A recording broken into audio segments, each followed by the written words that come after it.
ክፋት ዘንጦ እኔ ደግነት ነኝ እያለ የምርጫ ቅስቀሳ ሲያደርግ ተመልክተነው እንምጣ። በድጋሚ ጆሹዋ እናትና አባት በማህበራዊ ሚዲያ ወቅታዊ መነጋገሪያ ርዕስ የጊዜው ዋና አጀንዳ ሆነዋል። ሶሪ ከዚህ በኋላ ካንቺ ጋር መኖር አልችልም በቃኝ አልፈልግም ብሎ ባልሽ ጥሎሽ ከሄደ በኋላ ካንቺ የተሻለች ጨዋ ሴት አይቶ እግዚአብሔርን የምትፈራ ሴት አይቶ ካገባ በኋላ ለምን ጥላኝ ሄድክ ባሌን ተቀማው የባሌባ ባሌን መልሽ ብትይ ማንንም ይሰማሽ የለም። ሰሞኑን በሶሻል ሚዲያ ላይ እየተራገበ ያለውን በእኔና በፋሚሊ ላይ የተነሳውን ይህንን ነገር ክሊር ለማድረግ ያህል ለዛ ነው እዚህ እናንተ ቤት መቃረብ የፈለኩት። ስመላለ አዶናይ እጅግ ተዋቀር መኑ ከማከል ወደ አሰምርለ የእውነቴን ነው። በቃ ትክክለኛ መልስ ነው የሰጠው። በትክክለኛው ቦታ ነው የተጠቀመው። ይሄን ልጅ በ40 ቀኑ ነው ጌታን የተቀበለ ተጠምቆ ክርስቲያን የሆነ ይሄን ልጅ መተህ እዚህ አሸናፊ ፕሮግራም ላይ መተህ ንቅል የሆነ መልክ ስታስተላልፍ በጣም አሪፍ የሆነ መልስ ይሄ ነው። ደደብ ሰውም ያልፍለት ዘመን ላይ ነን ያለነው። ደደብ ሁኑ። ድድብ ማለት ነው ስሙ። ማሰባቆሙ ህጉን ስበሩት፣ ማህበረሰቡን አትስሙ። ትዳር ውስጥ ብትገቡት ለመሰቃየት ነው። ለመፈመስ ሰግጥ በሚባልበት ደድብ በሚባልበት ይሄ መንፈስ ነው ተቃውሞ። እንደዚህ አይነት መስቀል ስታዩ የሚታያችሁ እናቱ ከሆነች ያያችሁት መስቀል አይደለም፣ ድግምት ነው።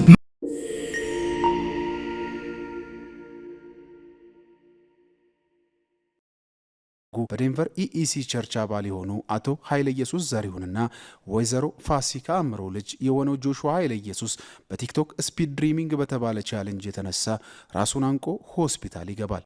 ቻሌንጁ ራስን በራስ ለጥቂት ሰከንዶች አንቆ ትንፋሽን ጸጥ አድርጎ ለደቂቃ መቆየት፣ ህልም የሆነ ዓለም ውስጥ ገብቶ መውጣት፣ ሲነቁ ደግሞ ራስን እንደ ሂሮ የመቁጠር አይነት ቻሌንጅ ነው። ይህንን ቻሌንጅ ጆሹዋ ልጅነት አታሎት የታዳጊነት አፍላ ዕድሜ ሸውዶት ተደብቆ ራሱን በማነቅ ጌሙን ይሞክረዋል። በመጸዳጃ ቤት ሆኖ ደጋግሞ ከሞከረ በኋላ ተሳክቶለት ይዘረራል። ነገር ግን መንታ ወንድሙ በስፍራው ሲደርስ ጆሹዋ መተንፈስ አይችልም ነበር። ከዛም አፋፍሰው ወደ ሆስፒታል ወስደውት ሕክምና እየተደረገለት የዴንቨር ቅዱሳንም ሆስፒታሉን ከበው በኃይል እየጸለዩለት ቢሰነብቱም ነፍሱን ግን ማትረፍ አልተቻለምና ልበቀን እግዚአብሔርን የሚፈራ ቤተሰቦቹን አክባሪ ታዛዥ ለዕድሜ ኩዮቹ መከታ የነበረው የ12 ዓመቱ ብላቴና ከዚህ ዓለም በሞት ተለይተው ወደማይቀረው ዓለም ሄደ። ቤተሰቦቹ እጅግ ልብ ሰባሪ ለዘላለም የማይወጣ ሐዘን ጥሎባቸው ጆሹዋ ይህችን ምድር ተሰናበተ። ያ በጊዜው በሶሻል ሚዲያ በከፍተኛ ደረጃ ማነጋገሪያ የነበረው በኮሎራዶ ብሎም በመላው አሜሪካ የሚኖሩ ኢትዮጵያውያንን በእጅጉ ያሳዘነው መርዶ ዛሬ 4 ዓመት ሆኖታል።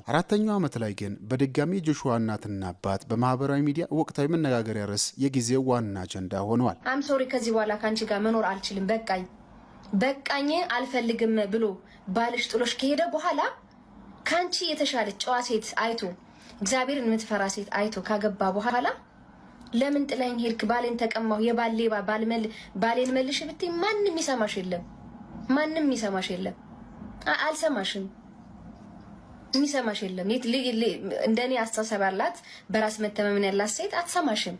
መጀመሪያ ባልሽን አክብረሽ መያዝ። እህታችን ፋሲካ ልጇ ጆሹዋ ከሞተ በኋላ በልጇ በጆሹዋ ስም ጆሹዋ ኪፕ ሻይኒንግ ፋውንዴሽን የሚል አቋቋሟ ብዙ ልጆችን በሀገሯ እየረዳች ትገኛለች። ከወራት በፊት 6 ኪሎ በሚገኘው ጉባኤ እግዚአብሔር ቤተክርስቲያን ካታ የምትረዳቸው ልጆች በተሰበሰቡበት ልዩ ፕሮግራም አድርጋ የጆሹዋ ኪፕ ሻይኒንግ ሚኒስትሪ የሚሰራቸውን ስራዎች አስተዋውቃለች። ጆሹዋ የ12 ዓመት ልጅ ነበረ። በጣም ወንጌል ወዳጅ፣ መመስከር የሚወድ በወንጌል የማያፍር ደፋር ነበር። እንግዲህ እግዚአብሔር ደግሞ ፈቀደና ወደ ራሱ ሄዷል። ግን ደግሞ እሱ በአካል ከኛ ጋር ባይሆንም በትንሽ ልብ ውስጥ ይጮህ የነበረው የወንጌል ድምጽ ግን ለኛ ቀርቷል። ስለዚህ ከሱ ድምጽ በመነሳት ይህንን ፋውንዴሽን መስርተን ታዳጊ ልጆች ስለ ኢየሱስ መናገር እንዳያፍሩ በወንጌል የማያፍር ትውልድን ማስነሳት መቀስቀስ ልጆቻችን ኢየሱስን በመናገር ገና በልጅነታቸው እንዲለምዱ ይህንን እድል ጀምረናል። በዛ በርካታ ቅዱሳን እንዲሁም መንፈሳዊ ሚዲያዎች በተገኙበት ፕሮግራም የጆሹዋ መንታ ወንድምም ተገኝቶ ስለ ወንድሙ ንግግር አድርጓል። እኛም በስፍራው ተገኝተን ፕሮግራሙን ዘግበን ነበር። ይህ በእንዲህ እንዳለ ፋሲካና ባለቤቷ መሃል ፍተት እንደተፈጠረ አቶ ኃይለ ኢየሱስ በቲክቶክ ለበርካታ ሰዎች ብዙ ሺህ ዶላሮችን እያወጣ ጊፍት እንደሚሰጥ ከሴት ጋርም ግንኙነት እንዳለው ይወራ ጀመር። በአንበሳ ልናጸድቀው ነው። ቤብን በአንበሳ ልናጸድቅ ነው። እሱ እኮ ንጉስ እኮ ነው፣ አንበሳ አይደለም። የዚህ ምናምን የምትሉት ንጉስ እኮ ነው። ለኔ እኔ ግን ለኔ እንትን አይለኝም። አትገባም። ይኸው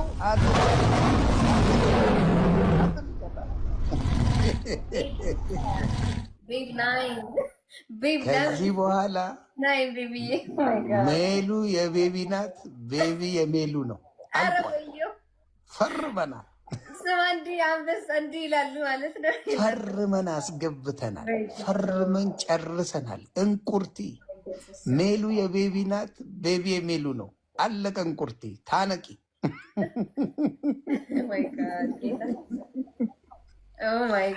እንቁርትዬ ታነቂ። ከዚህ በኋላ ቤብ ራሱ ልክ ውስጥ እኮ ገባ። በቃ እሱ ራሱ ቤብ ራሱ ልውስጥ ገብቷል። ይህን ሰውዬ እንዳረጥልሽ ከተናገረኝ ያለቀለት።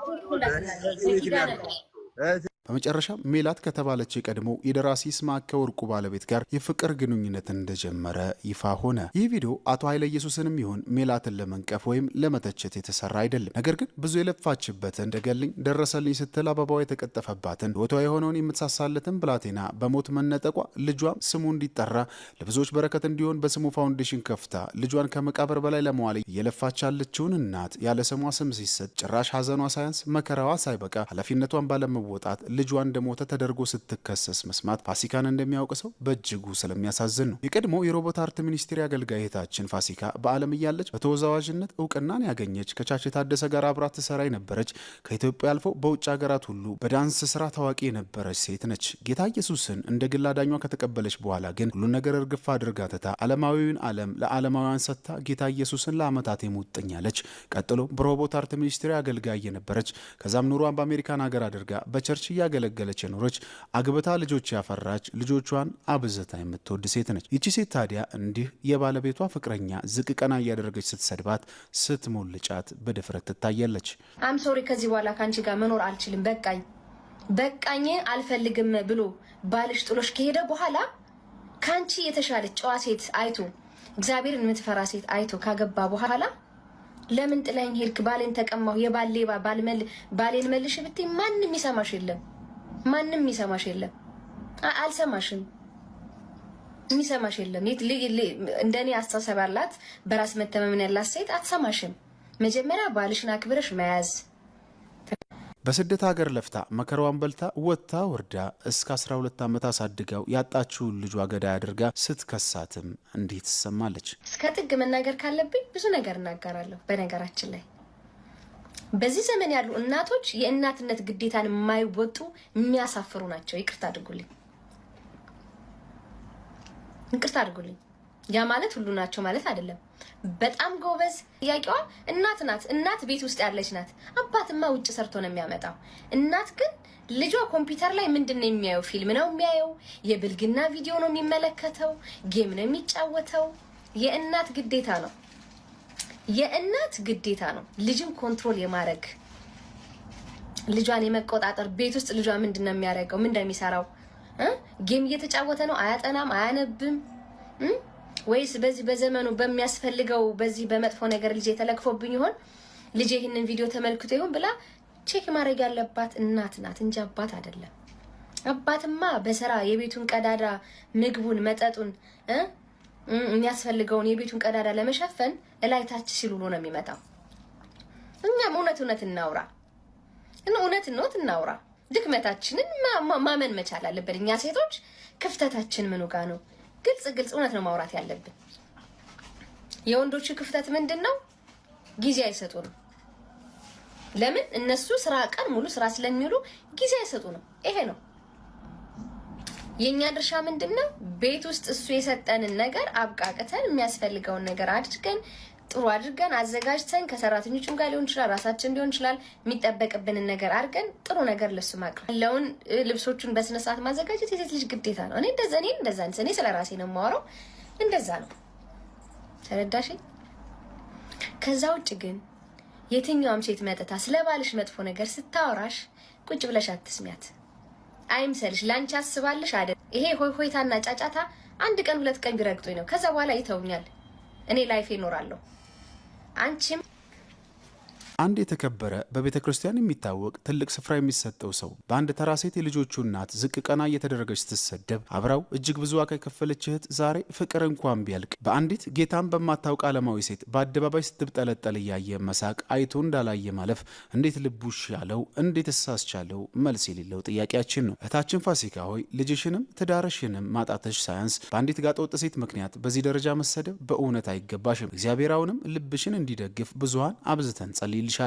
ሰሞኑን በሶሻል ሚዲያ ላይ እየተራገበ ያለውን በእኔና በፋሚሊ ላይ የተነሳውን ይህንን ነገር ክሊር ለማድረግ ያህል ለዛ ነው እዚህ እናንተ ፊት መቅረብ የፈለኩት። በጣም ነው ያዘንኩት፣ በጣም ነው ያሳዘነኝ። ትላንትና was the worst day, one of the worst days of my life። ምክንያቱም የልጆቼን እናት ፋሲካን በሚገርም ሁኔታ ሰዎች እያቀነባበሩ የቲክታክ መነጋገሪያ ስላደረጓት በጣም አዝኛለሁ። ስለሱ መልስ ለመስጠት ያህል ነው። እኔና ፋሲካ ሰፕሬት ካደረግን ኦልሞስት 2 ዓመት አልፎናል። በተለያየንም በኋላ ሰፕሬት ካደረግን በኋላ ኦልሞስት within 3 weeks or so 3 months or so በኋላ ወደ ቲክታክ ውስጥ ራሴ ገባው ማለት ነው። ጆይን አረኩኝ ማለት ጆይን ስላችሁ መጠቀም ጀመርኩኝ። ከዛ በፊት ነበረኝ አካውንት። ቲክታክንም በጣም የምፈልገው አይነት ፕላትፎርም አልነበረም። በጣም ማልወደው አይነት ፕላትፎርም ነበር ከብዙ ነገሮች አንጻር ማለት ነው። ይህንንም እንዳውም አንዱም ከልጆቼ እናት ጋርም ልንለያይም ምክንያት የፈጠረው አንዱም ምክንያት እሱ ነበር። ባይ ዘ ዌይ ሶሻል ሚዲያ አጠቃቀምን በተመለከተ ማለት ነው። እና በዛ የተነሳ ቲክታክን ያን ያህል ኢንትረስትም ውስጥ አልነበረም። ሳላቀው ነው ብቻዬን ቁጭ ብዬ ስጎረጉር በቲክታክ ውስጥ ራሴን ያገኘሁት። እና እዛም እንድቆይ የሚያደረገኝ ምንድነው ሰዎች መተዋወቅ ጀመርኩኝ። ብዙ ህዝብ በቃ ማላቀው ሰዎች ምናምን እና በቃ ፋሚሊ የሚመስሉ ሰዎች ማግኘት ጀመርኩኝ። ከዛም ነገሩ እየባሰ ሄዶ በጣም በብዙ ሰዎች መታወቅ ሲጀምር ይህንን ኦፖርቹኒቲ ተጠቅሜ ለምን እንደ ወንጌል መስበኪያ ነገር አላረገውም በማለት እዛ ውስጥ ሰዎች በቃ እግዚአብሔርን ቃል ሼር አረግ ነበር። ብዙዎችም ታውቁታላችሁ። ጥያቄና መልስ እየጠየቅኩኝ መንፈሳዊ ጥያቄዎች ባይብል ውስጥ እየጠየቅኩኝ መዝሙር እየከፈትኩኝ በዛ ራሴን በቃ ቢዚ ማድረግ እንደ ኦፕሽን ተጠቅሜበት ነበር እዛና That's how I got involved with TikTok. እንደውም የቤተክርስቲያናችን ፓስተር እንደዚህ አይነት መረጃ ደርሶኛል ቲክታክ ላይ እንዳለ ምንድነው ነገሩ በሚለኝ ጊዜ ያው ቅድስና ለእግዚአብሔር ነው፣ ቅድስና ለእግዚአብሔር ነው። ሰው ቲክታክ ላይ አይደለም ሌላም ቦታ ላይ ኃጢአት ውስጥ መግባት ይችላል ከፈለገ። ግን እኔ የማመልከው የልጅነት አምላክ ስላለኝ እንዲህ አይነት ደግሞ ጋጠ ወጥነትና ወርደት ያለው ላይፍ ስታይልም ስላላደኩበት ስለማላቅ እሱ ባደራ አላረገኝም። ነገር ግን እግዚአብሔር ቃል ለፓስተርም የነገርኩት ብርሃን በጨለማ ውስጥ ያበራል ተብሎ ተጽፏል።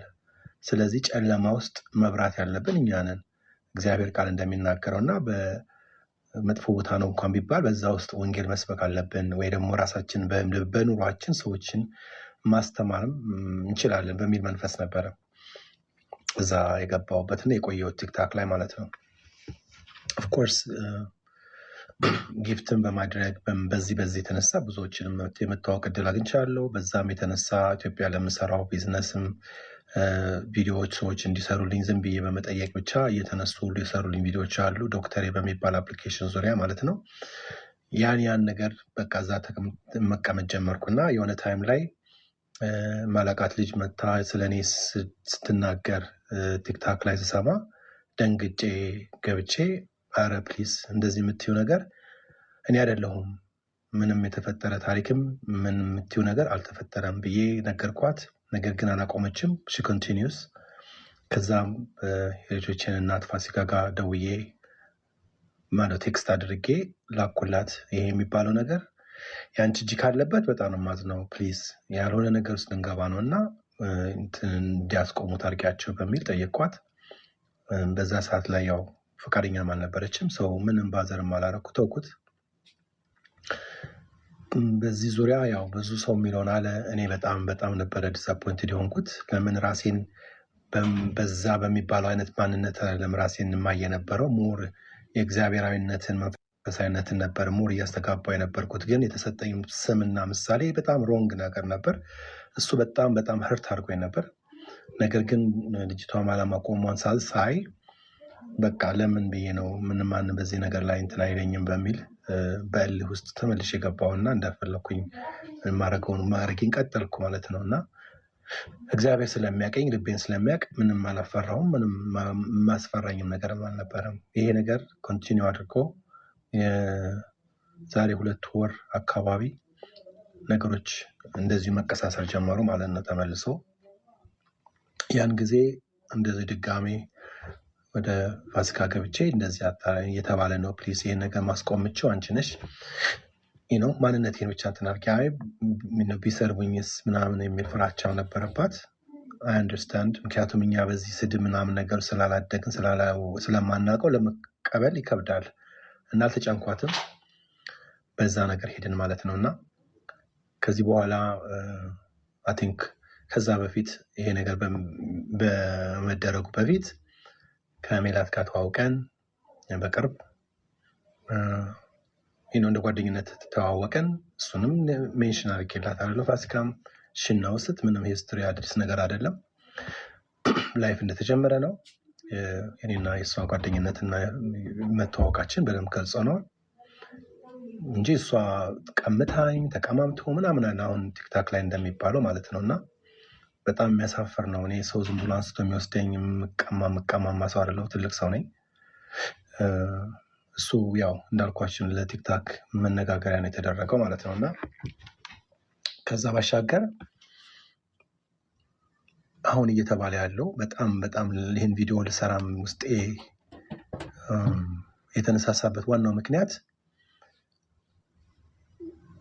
ሜላት ከቀድሞ ባለቤቷ ጋር ከተከበረው ደራሲ ዶክተር ይስማዕከ ጋር የነበረውን ኢንተርቪው የዛሬ 4 እና 5 ዓመት አካባቢ የነበረውን ኢንተርቪው እቺ ሰው ወታ እሷ ነች ሜላት ማለት ያው ወደ ቪዲዮ ማዳመጥ ትችላላችሁ። ከኤርፖርት ስመለስ መጥፎ ነገር ያው አየኋት ነገር ብሎ የተናገረውን ኢንተርቪው አዝፍ ሜላት እንደሆነች ተደርጋ ነበር የወጣችው እና ያ ነገር አስቆጥቷት ለዛ መልስ ነው የሰጠችው። ያ ደግሞ በዛ ጊዜ በነበረው የህይወት ጎዳና ውስጥ በቀድሞ ላይፍ ውስጥ የነበሩት ሴትዮ እንደዚሁ ልጇቸው ኢንቮልቭ ያደረገ ብዙ ግርግር የነበረባቸው ስለነበረ ለዛ መልስ እየሰጠች ነበር እንጂ ዳይሬክትድ ተደርጎ ፋሲካን እየተናገረቻት አልነበረም። ምክንያቱም እኔ ፋሲካን የማከብራት ሰው ነች፣ የልጆቼ እናት ነች።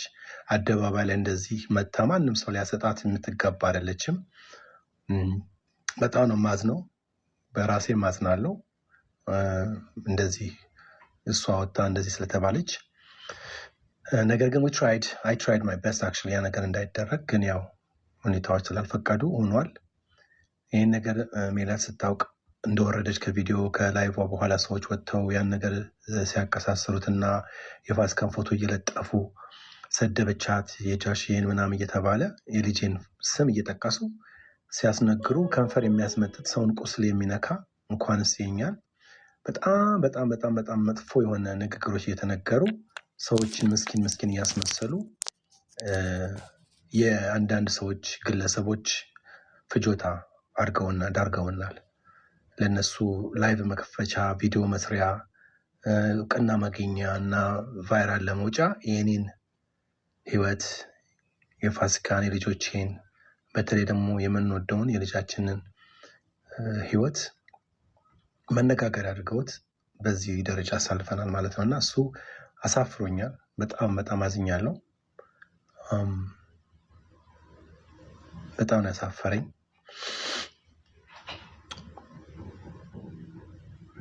ፋሲካ ማለት ማከብራት መወዳት የልጆቼ እናት ነች። እንደዚህ አይነት ነገር ውስጥ ልትገባ የሚገባ ሰው አይደለችም። ብዙ አፕ ኤንድ ዳውን አብረን ያሳለፍነው ሰዎች ነን። የተከበረች ሰው ነች። ለእሷ የታሰበ እየተመሰለ እሷን ልብ የሚሰብር ቪዲዮዎች ነበሩ የተቀረጹት።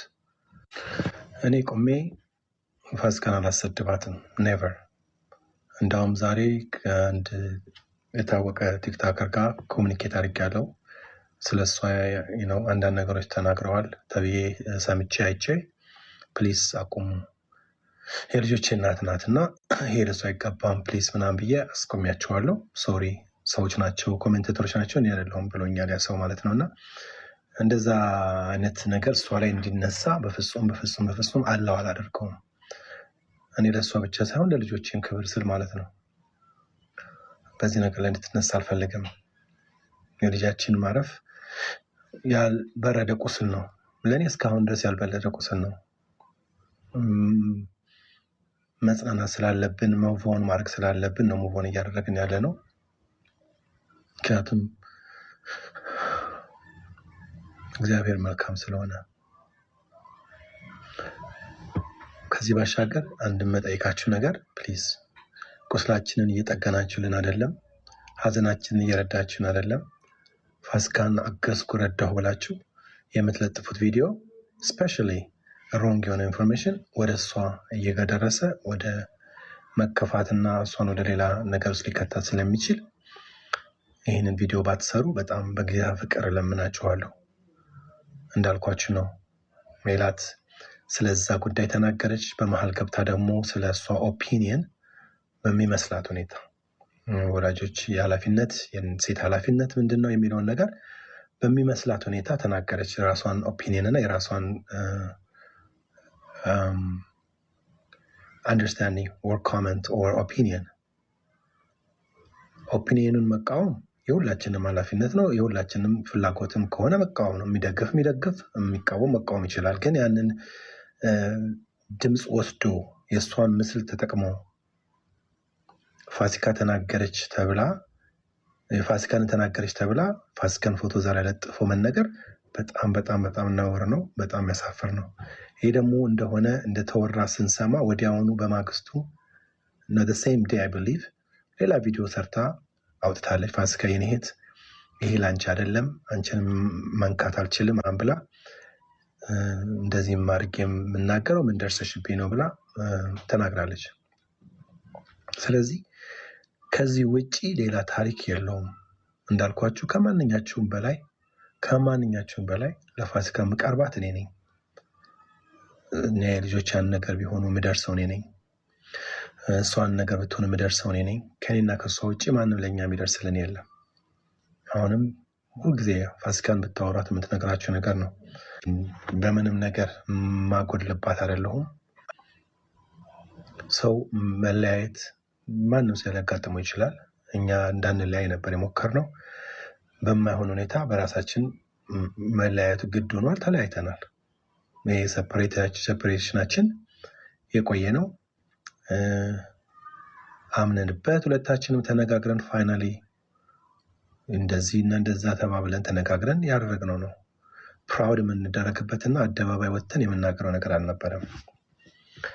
ያን ጊዜ ስሜ በሚጠራበት ጊዜ ገብቼ ስናገር እኔ አይደለሁም እንደዚህ አይነት ሰው አይደለሁም ብዬ ስነግራት ያቺ ግለሰብ ባለቤቴ ያልኩ ነው የማወራው የነበረው። ባለቤቴ እንደዛ ያልኩ ነበር የምናገረው እና ያን መልካም አነጋገሬን እንደ ለራሷ ሚዲያ መሰብሰቢያ ተጠቀመችበት። እኔ በዛ ጊዜ ብንለያይም ወይም ደግሞ ሰፕሬት እንኳን ብናደርግ ሰው እንዲያቅም ስላልፈለግኩ ማንም ሰው እንዲሰማም ስላልፈለግኩ በቲክታክ መናገርም አልፈለግኩም ነበር።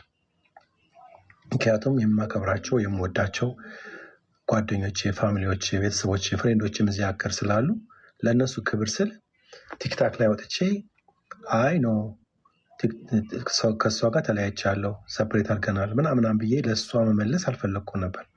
ምክንያቱም የኔን ማንነት ነው ኮሽን ማርክ የነበረው ያሱን መግለጽ ስለነበረብኝ። ነገር ግን ልጅቷ አታክ ለማድረግ የፈለገችው እኔን ስለነበረ she kept going, she didn't stop።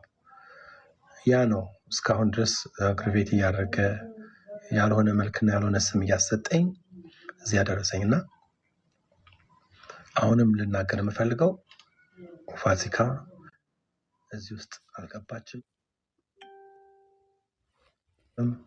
የተባለው የተነገረው አገን ከበፊት ህይወቷ ጋር የነበረውን ያንን ነው ያንጸባረቀችው። ከዛ ባሻገር ደግሞ አድቫይስ ወይም ደግሞ በራሷ ኦፒኒየን ተናግራለች። እኔ ቁሜ እሷን አላሰደባትም። ሜላት ደግሞ አገን ተከበረ ደራሲ ትስማከን በፍጹም አታስደፍረውም።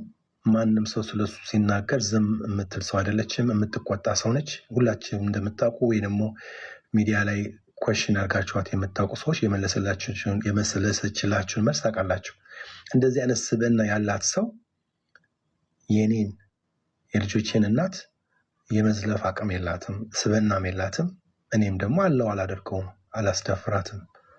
እና ከኔ በላይ ያሰባችሁ መስላችሁ ወይ ደግሞ ከኔ በላይ ለፋሲካ የተቆራቆራችሁ አስመስላችሁ ብዙ ቪዲዮ ተሰርቶ ሞር ልብ የሚጎዳ እኔም በእውነት ነው የምላችሁ፣ በእግዚአብሔር ፊት ነው የምነግራችሁ።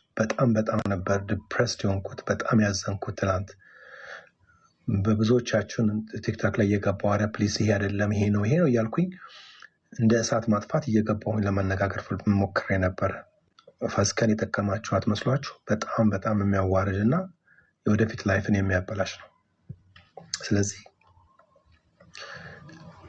እንደዚህ ላይፍ ራሴን ገልጬ ልወጣ የፈለኩት ነገር ቢኖር ለዚህ ነው። እግዚአብሔር የሚባል አምላክ አለ። ጌታ የሆነ ሐውልት የሆነ የማይታወቅ ነገር አይደለም። እግዚአብሔር የሚሰራ የሚሰማ እውነተኛ የሆነ እግዚአብሔር ነው የምናመልከውና እግዚአብሔር ሁሉን ያውቃል። ስለዚህ ፕሊዝ ይህንን ቪዲዮ የሰራችሁ ፕሊዝ አጥፉት። አገን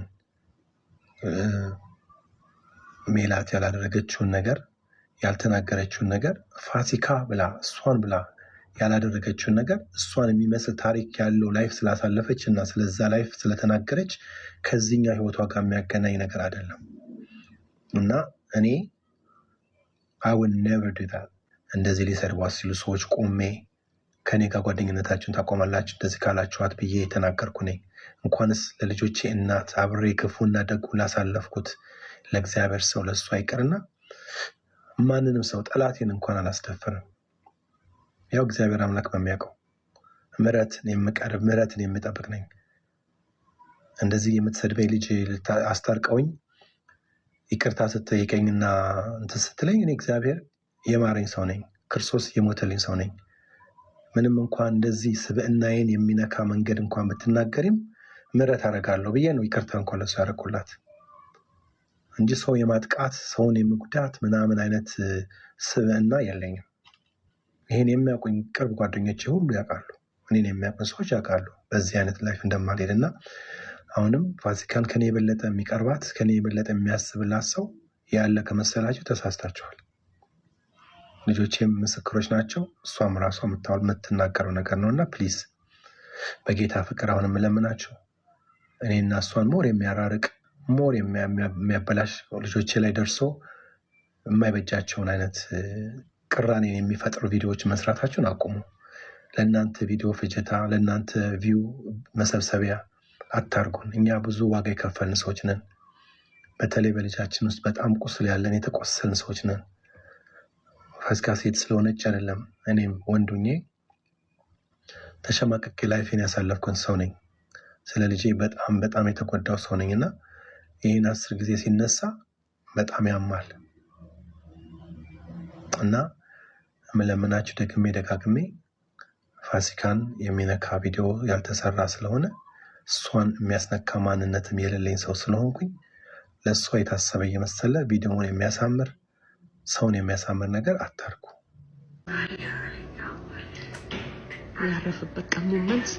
ክፋት ዘንጦ እኔ ደግነት ነኝ እያለ የምርጫ ቅስቀሳ ሲያደርግ ተመልክተነው እንምጣ።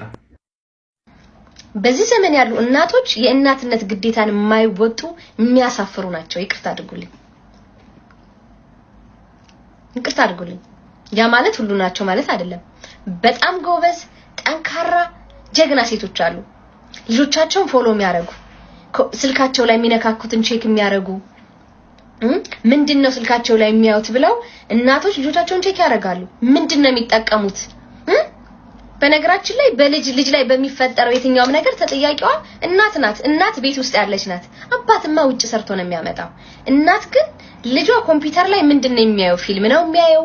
የብልግና ቪዲዮ ነው የሚመለከተው? ጌም ነው የሚጫወተው? የእናት ግዴታ ነው። የእናት ግዴታ ነው ልጅን ኮንትሮል የማድረግ። ይሄ ሁሉ እናትን መወንጀል አባትን ለመንጠቅ እንደሆነ ቀጥሎ ባለው ቪዲዮ ያሳያቸዋል። ሁላችሁም ፋሲካና ጆሹዋን የምታውቋቸው ይመስለኛል። አንድ ሰሞን ከ2 ዓመት በፊት ትንፋሽን ይዞ መቆየት የሚባል ቻሌንጅ እዚህ ቲክቶክ የሚባል ፕላትፎርም ላይ በተጀመረ ጊዜ እንደዚህ አይነት ቻሌንጅ ውስጥ ተሳተፋለሁ ብሎ አደጋ ውስጥ እንደወደቀ ሆስፒታል ሊረዳ ሄዶ ደግሞ ህይወቱን እንዳጣ ይታወቃል። በዚህ ምክንያት ደግሞ ኢትዮጵያውያን፣ ኤርትራውያን ሁላችንም ከዚህ ቤተሰብ ጋር መልካምን ቃል በመናገር በጸሎትና በማጽናናት አብረናቸው እንደነበረ የቅርብ ጊዜ ትውስታ ነው እንደምታውቁት። እሱን ተከትለው ነው ይቺ ሴት ፋሲካን ስለ ልጇ ማጣት የምትከሳት። አንድ ሰው እግዚአብሔር አጽናንቶት ቁስሉ ጠፈፍ ብሎለት እያለ የክፋት ጥፍርን አርዝሞ የደረቀ ቁስሉን ከእንደገና እየፈነቀሉ ለማቁሰልና የሐዘን ደመና ቤቱ ላይ እንዲዳምን ማድረግ ምን ያህል ጨካኝነት እንደሆነ በሁላችሁ ፊት ግልጽ ይመስለኛል። የዚህ ሁሉ ደግሞ ዋናው ዓላማ ዞይ የተባለ ቲክቶክ ላይ ጌም ለሚጫወቱ ሰዎች ሁሉ አንበሳ በማውረድ ስም ያተረፈ ግለሰብ ነው። ዞይ የፋሲካ ባለቤት ነው። ስለዚህ ዞይ የፋሲካ ባለቤት እንደመሆኑ እሱን ከፋሲካ እቅፍ አውጥቶ የራስ ለማድረግ አንቺ ጋር መኖር አልችልም፣ በቃኝ አልፈልግም ብሎ ባልሽ ጥሎሽ ከሄደ በኋላ ካንቺ የተሻለ ጨዋ ሴት አይቶ እግዚአብሔር የምትፈራ ሴት አይቶ ካገባ በኋላ ለምን ጥለኝ ሄድክ? ባሌን ተቀማው፣ የባሌባ ባሌን መልሽ ብትይ ማንንም ይሰማሽ የለም። አልሰማሽም። ምን ይሰማሽ የለም። እንደኔ አስተሳሰብ ያላት በራስ መተማመን ያላት ሴት አትሰማሽም። መጀመሪያ ባልሽን አክብረሽ መያዝ ረዳሽኝ። ወጥተሽ በየሚዲያው እንደዚህ ያደረገኝ እንደዚህ በድሎኝ ከምትይ መጀመሪያ ላንቺ ለባልሽ ትመጪው ነበረ። አንዳንድ ሰዎች አሉ በነገራችን ላይ ለውጭ አልጋ ለቤት ቀጋ። ከሷን ብሶ ደግሞ እግዚአብሔርን የምፈራ ጨዋ ሴት ነኝ እያለች ራሷን ፕሮሞት ታደርጋለች። እግዚአብሔርን የምትፈራ ጨዋ ሴት የሰውን ትናንትና እያነሳች ቁስል የሰው ቤት ውስጥ አትከት። የሰው ባልን መንጠቅ ወይም የሰውን የትዳር አጋር መውሰድ እንደ ክብር በአደባባይ አታወራ። መጽሐፍ ቅዱስ ስለ እንዳንቺ አይነት ነውረኛ ሴቶች ሲናገር ክብራቸው በኖራቸው ሆዳቸው አምላካቸው የሚላቸው አይነት ሰዎች መካከል ነው የምትመደቢው አንቺ። ምክንያቱም ነውረኝነትሽን ዲፌንድ ለማድረግ ቆንጆ እንደሆንሽ እግዚአብሔርን እንደምትፈሪ የተሻልሽ እንደሆንሽ እየተናገርሽ ነው ያለሽ። ውጤቱ ግን የሚያሳየው ጭካኔሽና አረመኔነትሽ እግዚአብሔርን እንደማፈሪ እግዚአብሔርንም እንደማታውቂ ነው። እንደሚያደርጉ ስሙልኝ። እሱም ሲንግል አንቺም ሲንግል አብራችሁ ናችሁ አሉናችሁ። ሰው እንዴት ነው የሚለው? እንደዚህ አይነት መልካም ሰው እኮ እግዚአብሔር ሲያድን ታውቃለህ አይደል? እንትን ግን እኔ የተረዳሁት ነገር ነው ሁሉም ነገር ለበጎ ነው። ገብቶ ካላል እሷ ወስዳላት ያርግላችሁ ነው የምለው። ከሆነ ያርገው፣ ፈጣሪ ያርገው። እኛም ሰርግ እንብላ። አንተ ቀልድ እዚህ ሰው ሲበሳጭ አንቺ ተናደሽ አይደለም ሰው የምታናጂው። ሜሊሻይ ሙድ ይዘሽ ነው ሰው የሚናደደው እንጂ ተናደሽማ እሳ ያቃጠልኳት ይባላል። ለከብዛቸው አረ ለሷ ነው ያልክ አንተ ሰውዬ፣ ለሷ አውርድ አንበሳ ነው ያልክ።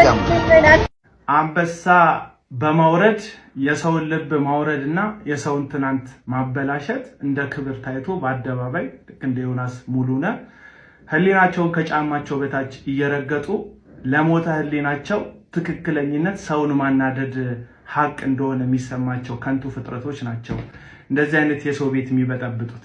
እኔ በጣም ግን የተጽናናው ደስ ያለኝ ጀግና በሆነችው ልጇን በማጣት ከዛ በኋላ በራሳቸው ጉዳይ እንግዲህ አንዳንድ ትዳር ይበላሻል ወይ ሁሉም ሰው ትዳር ውስጥ ከፍጻሜ ይቆያል ማለት አይደለም። ሊበላሽ ይችላል ትዳር በኤኒሚስ መለያየትን እንደ ክርስቲያን ትክክል ነው ብዬ በምንም ሁኔታ ባላጸድቅም ሰዎች ግን ሊለያዩ ይችላሉ። በዚህ መካከል ላይ የገባችሁ ግን የሰውን ትናንትና የምታጨቀዩ ሰዎች ከናንተ በላይ ክፉ እንደሌለ ልነግራችሁ ነው። ፋሲካ ግን ይህንን መልእክት አስተላልፋልሻለች። አንቺ የሃይማኖት መልክ ይዘሽ የሰውን ህይወት ለማበላሸት የተነሳሽ እግዚአብሔርን እፈራለሁ የምትይ ጭራሽ እግዚአብሔርን ማታቂ እግዚአብሔርን መፍራት ባጠገብሽ ያልደረሰ ጨካኝ ሴት ማለት ነው። እንደዚህ ብላሻለች። ከሐዘኗን የነካካሽባት ቁስሏን ከእንደገና እንዲያገርሽ ያደረግሽባት ይሄንን መልእክት አስተላልፈልሻለች። ስሚማ በህይወታችን ደጋግመው ቢመጡ ደስ የሚያሰኝባቸው ቀኖች እንዳሉ ሁሉ ባይመጡ ብለን ደግሞ የምንመኛቸው ቀኖች አሉ።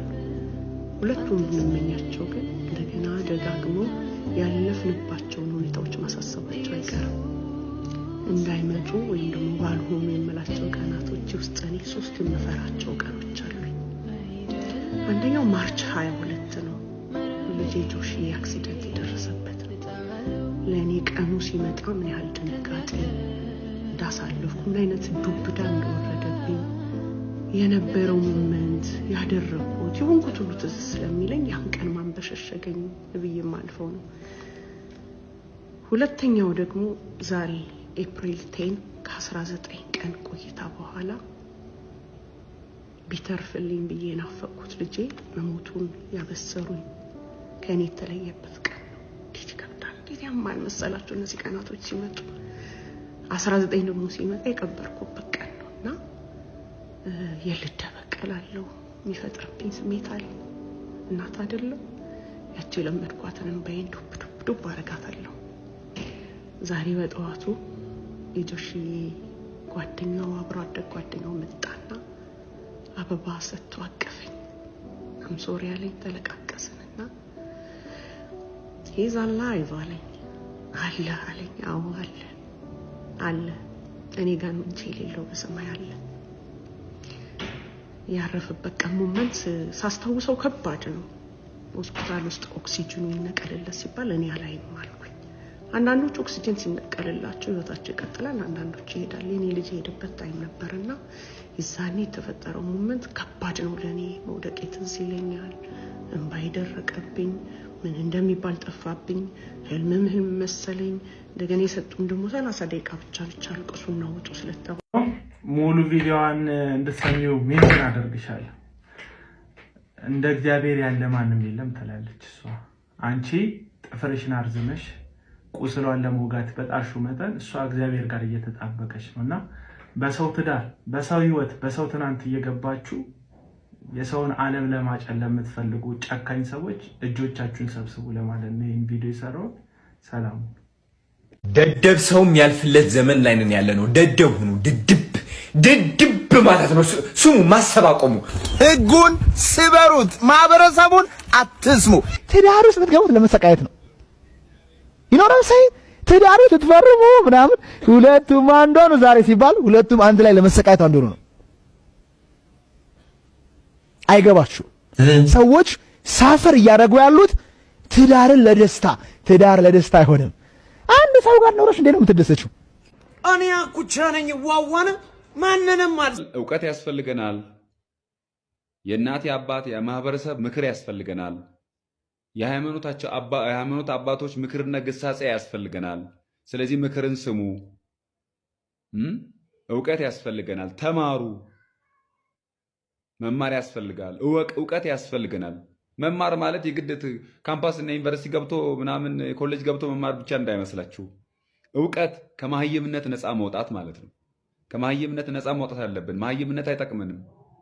እግዚአብሔር ሰዎች ኢትዮጵያውያን ወደ መልካችን እንመለስ፣ ወደ ከለራችን እንመለስ፣ ወደ ሴታችን እንመለስ። እነዚህ ሰዎች ግን የሃይማኖትን መልክ የሚያጠፉ፣ የኢትዮጵያዊነትን መልክ የሚያጠፉ፣ ማህበራዊ እሴታችን የሚንዱ ልክ እንደ አደንዛዥ እጽ ፖሊስ አሳዶ ይሄ ምንድነው የሺሻ ቤቶችን እንደሚያሽግ የነዚህንም አካሄድ ማጤን አለበት። አለዛ የትውልድ አእምሮ እየበረዙ ነው። ፎሎ የምታደርጉም ላይክ የምታደርጉም ሼር የምታደርጉም የነዚህን መልእክት ተባባሪዎች ናቸው። ነፃ ውጡ። ይሄን በጎ ሐሳብ በጎ መልእክት ለብዙዎች መልእክት አድርሱ። ወዳችኋለሁ። ሻሎም። መልካም ቀን። እድሜ ልክ እያወራት ትኖራለህ እንጂ ስማ፣ ማን አባ ከጎኔ እየኖረ ይመስልሃል? ቀጋይ አምጣጣ ማለት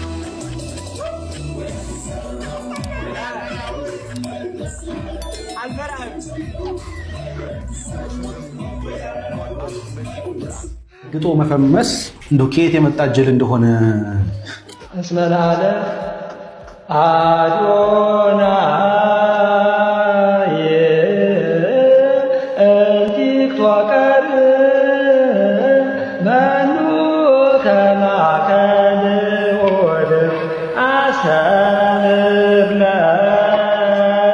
ሰአልናከ በአስፈርቶ ወክልኤቱ አውራን ከአዶናይ እምቲታቀር መኑ ከማከል ወልብ አይሎ ዘረግደ ሶዘነ ማን የሚፈራ ይመስላችኋል? nobody you're hating us ስሙን እንገራችሁ ይህ ብትሸከም ኖሮ ውስጥ ላይ ምቀኝነትና ወረኝነት አትጎናጸፍም ነበር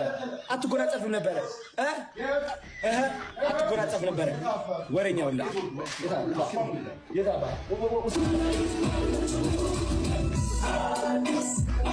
ማርያም ማርያም ማርያም ማርያም ደግሞ የአክሰንቱ ማርያም የእውነቴን ነው። በቃ ትክክለኛ መልስ ነው የሰጠው። በትክክለኛው ቦታ ነው የተጠቀመው። ይሄን ልጅ በ40 ቀኑ ነው ጌታን የተቀበለ ተጠምቆ ክርስቲያን የሆነ ይሄን ልጅ መተህ እዚህ አሸናፊ ፕሮግራም ላይ መተህ ንቅል የሆነ መልክ ስታስተላልፍ በጣም አሪፍ የሆነ መልስ ይሄ ነው። የኢየሱስ ስም ሲነገራቸው የሚያማቸው ሰዎች እበዱ ሲባሉ ሰግጡ ሲባሉ አሜን የሚሉ ትውልዶች አላያቸው። ለመፈመስ ሰግጥ በሚባልበት ደድብ በሚባልበት ይሄ መንፈስ ነው ተቃወሙት። ይሄ እምነት፣ ባህል፣ ወግ፣ ስርዓት ያለውን ህዝብ ለማጥፋት ሚሽን ይዞ የወጣ መንፈስ ነው። ተቃወሙት። ዝም ብለንማ እንዴት እንደድባለን? ዝም ብለንማ እንዴት እንሰግጣለን? እያብራሩ እኮ ነው የሚነግሩን። በቃ ዝም ብለህ ሰግጥ፣ በቃ ዝም ብለህ ደድብ፣ ማንንም አትስማ፣ ማንንም አትይ፣ እንደ ልብ ተናገር፣ በነፃነት ተመላለስ። ኧረ እባክህ እንዲህ አይነት ነፃነት ለምዕራባውያኑም አልበጀም። እንደዚህ አይነት መስቀል ስታዩ የሚታያችሁ እናቱ ከሆነች ያያችሁት መስቀል አይደለም፣ ድግምት ነው። መስቀሉን ስታዩት ቅድስና ምንም ሳትጨምሩለት መስቀል ላይ ይታያል። መስቀል ማለት የጽድቅና የቅድስና ሙሉ ስዕል ማለት ነው። እዛ መስቀል ላይ የጎደለ አንተ የምትጨምረው አንተ